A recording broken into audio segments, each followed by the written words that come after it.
Mateus, apesar essa questão de escrever para os judeus, ele tem um interesse genuíno pelos gentios. E talvez você possa pensar assim, então Mateus não estava nem aí para os gentios. Muito pelo contrário, a gente vai ver como que ele enfatiza isso.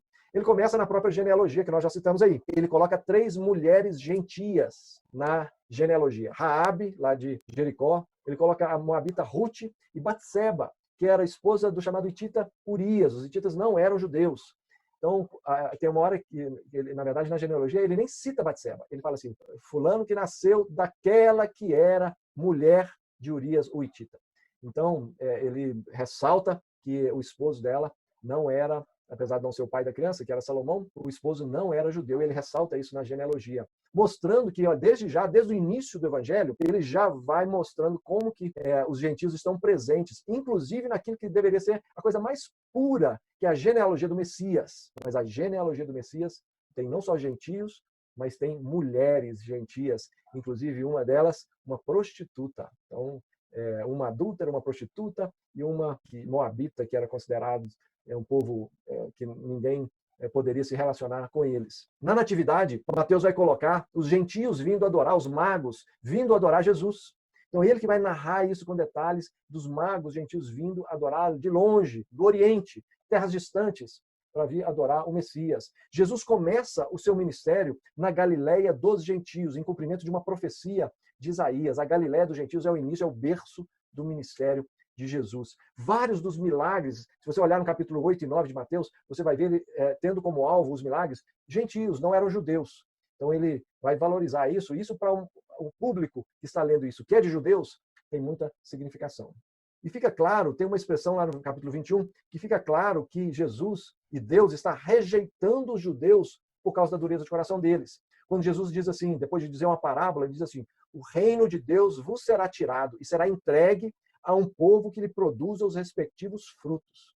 Ou seja, apesar de estar escrevendo para os judeus, Mateus não tem problemas em mostrar que sim, os judeus também foram alvo de juízo de Deus e o reino de Deus estava sendo colocado na mão dos gentios por causa dessa dureza do coração deles. E por fim, o ide, o fazer discípulos de todas as nações. Capítulo 28, verso 19, finalzinho lá, quando ele fala assim, olha, vão e façam discípulos de todas as nações, ensinando, batizando.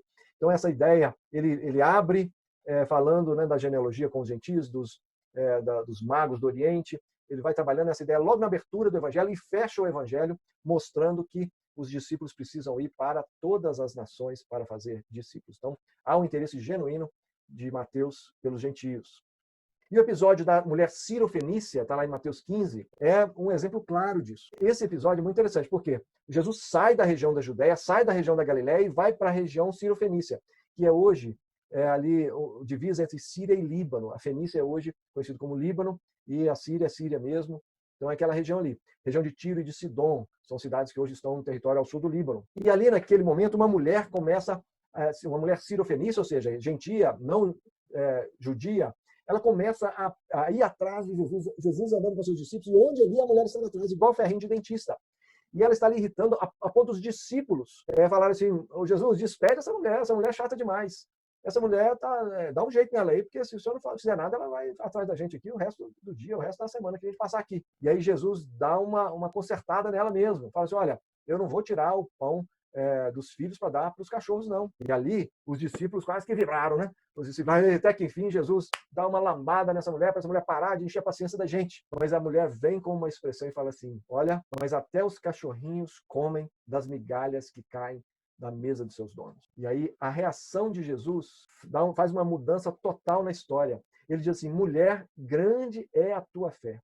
Faça-se contigo como queres. Ela estava pedindo que Jesus libertasse e curasse a filha dela, porque a filha dela estava endemoniada e por causa disso enferma. E os discípulos provavelmente ficaram atônitos. Por quê? Como é que Jesus para atender uma mulher gentia? Como é que Jesus faz isso? E ainda mais, ele elogia a fé dessa mulher. Mulher, grande é a tua fé. Nós vamos ver um pouquinho mais para frente a questão da fé dos discípulos. E aí o contraste que Mateus faz em relação a isso. E essa posição de Jesus mostra que sim, Mateus é o evangelho para os judeus, mas o olhar dele também para os gentios não deixa ninguém de fora. Até uma mulher com uma filha endemoniada na Ciro-Fenícia, um povo que o judeu nunca se importaria com ele.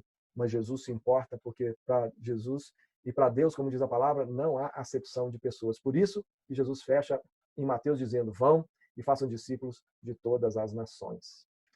Essa ideia de fazer discípulos é outra tônica boa, importante no livro de Mateus, no Evangelho de Mateus. E não é só com a questão da expansão do reino, não.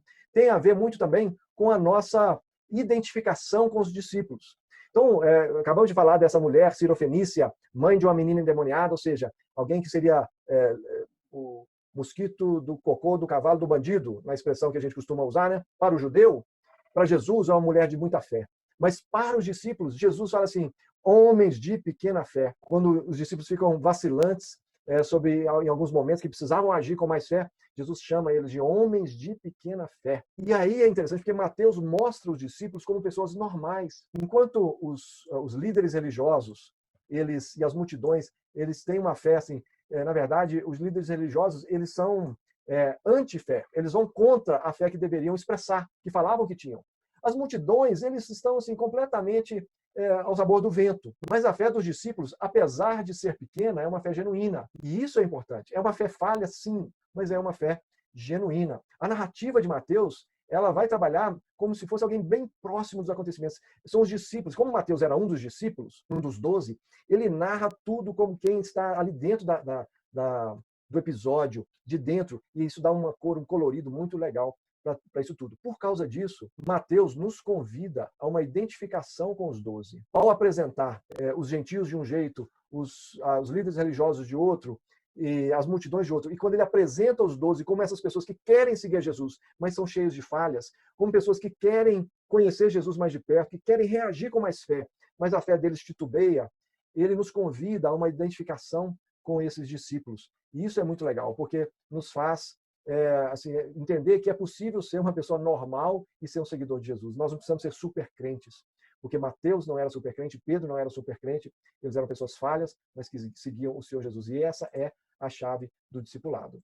E o alvo, ao trabalhar essa questão do discipulado e mostrando muito bem os discípulos com Jesus, o alvo dele tem a ver com esse fazer. Os judeus, que são os seus leitores principais, e também os gentios, o que Jesus fez com ele, Mateus, que era tanto evangelizar quanto discipular, ou seja, trazer a pessoa para dentro do reino, mas também discipular essa pessoa. Então, essa ideia do discipulado com Mateus é uma coisa chave. E ler Mateus olhando a relação de Jesus com os discípulos e vice-versa, está aí uma das chaves a gente entender o que Mateus está querendo dizer.